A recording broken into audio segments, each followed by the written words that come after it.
Check it out. Everybody's been asking me to put a video together.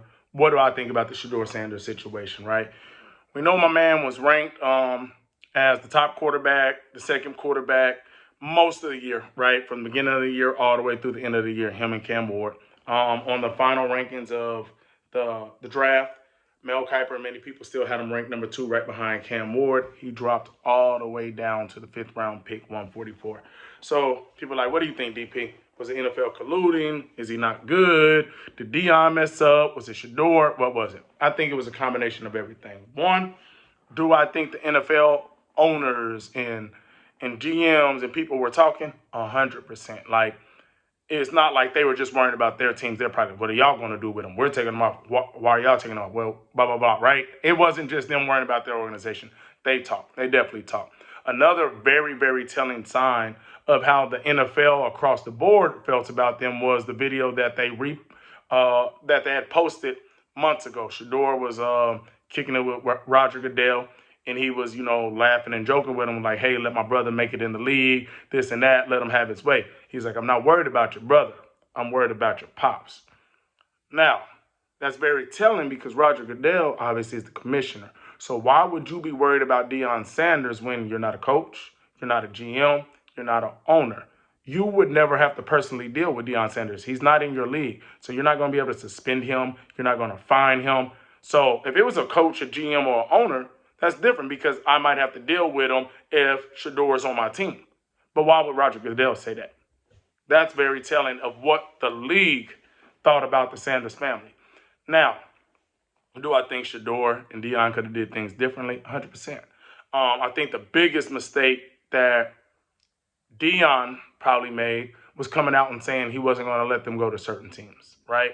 So therefore, he probably already put this team don't draft them, this team don't draft them, this team don't draft them, right? Well, the problem with that is, at any other position, that might be fine. But quarterback, you got to remember, you're not really draft eligible, to be honest, for a guy like Shedeur where he wanted to go in for 32 teams. Because if you're Dylan Gabriel, right, it's cool. I'm probably not going in as a day one starter. Shedeur wants to go in as a day one starter. Well, that means you're telling, let's say 5 or 6 teams, don't draft them. Well, you got another, 15 or so teams who are going to have a Joe Burrow, a Patrick Mahomes, a Jalen Hurts, a Josh Allen. Those teams aren't drafting you, right? So now you've told teams not to draft you. You have teams with solidified starters for the next 10 years who aren't looking to draft you in the first round or even the second round. So now it dwindles. Every other position, it doesn't matter, right? There's 4 receivers, there's multiple running backs, multiple DBs. There's 1 quarterback. So that hurts. They said Shedeur on those teams that they had said don't draft them really didn't give good interviews to those teams, but on purpose, right? Because it's like, hey, I told you not to draft me then, but I'm also trying to show you, like, hey, I'm not really interested in you. So now you get to there's 2 or 3 teams that might be able to draft them. But they're like, man, but if you have that in you, maybe to not show up, regardless if you want to go there or not, are you the guy we want leading our organization?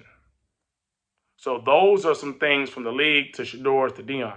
Now, do I think some guys that went in front of them shouldn't have? Of course, right? You got a guy that's 25 years old in the Tyler Shuck, or however you say his name, 25, 3 career-ending injuries. He got plays on film just running and throwing the ball literally underhand straight up to multiple defenders. You've seen some of his throws at the combine.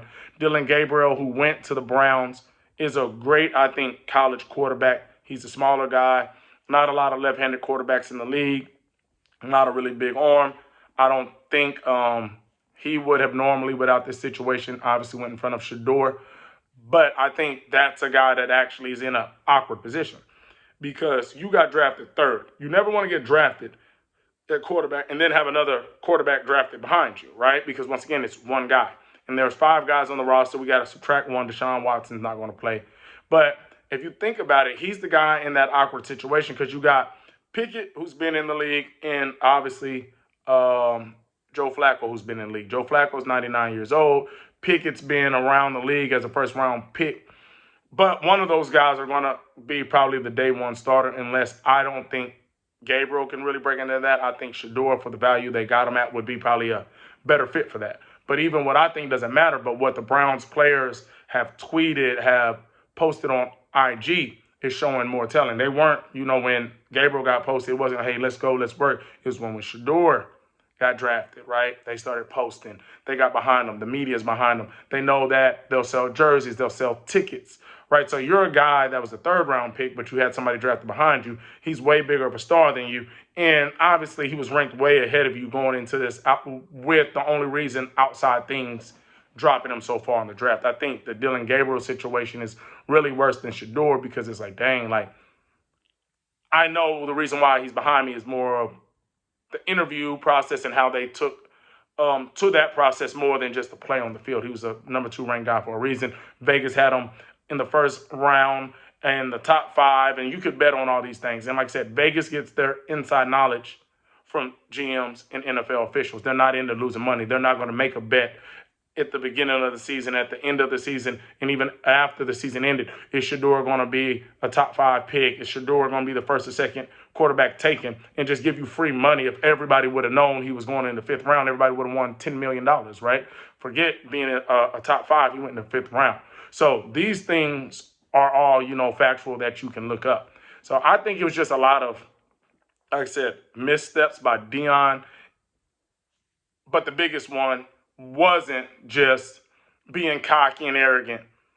That will rub people the wrong way, but I think when you put him on the no draft list for certain teams as a quarterback, Travis, that's cool because other teams can still be like, hey, he's the best guy on the thing. We need a corner. Not every team needs a quarterback, right? And if you're telling half of them don't draft them, now you're dwindling down the chances. And if those guys don't draft them, everybody else is like, well, you told us don't draft them. We're going to stick it to you. And we don't believe he's Patrick Mahomes or Josh Allen or a Matt Stafford or Andrew Luck back in the day, Peyton Manning, that's going to just change our organization. So I think that's really the biggest thing is that they got caught up in a lot of, hey, we can say this, we can say that, and it's still going to work out for us. Now, do I think they overdid it and a guy like that dropped into the 5th round without having any off the field criminal or legal issues? Like, they did way too much to drop him way down there. And the league was definitely trying to make a point. The owners were definitely talking. The GMs were definitely talking. They weren't just saying to themselves, this was a discussion going on in the league. You can tell how it happened and guys that were getting drafted in front of them. But yeah, that's really my take on it. I think the league definitely was showing their tail this weekend, not only with Shedeur, but some other guys.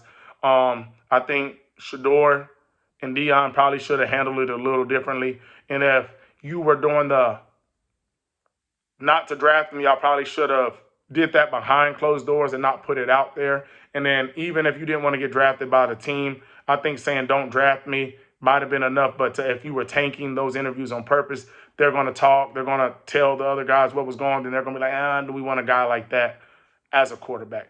I think he's going to make the Browns team. I think he'll actually have a chance to play this year with the roster of guys that have a quarterback. But yeah, that's just my take on it, man. I'm always cheer for Deion, Shedeur, the Sanders family. I'm always keep it real, though. I think the league was showing their tail, and they did homie like not wrong, but y'all took it a little too far. But you got to also be smarter and play chess and not show your hand so fast when you're trying to make big moves like that. So let me know what y'all think about that.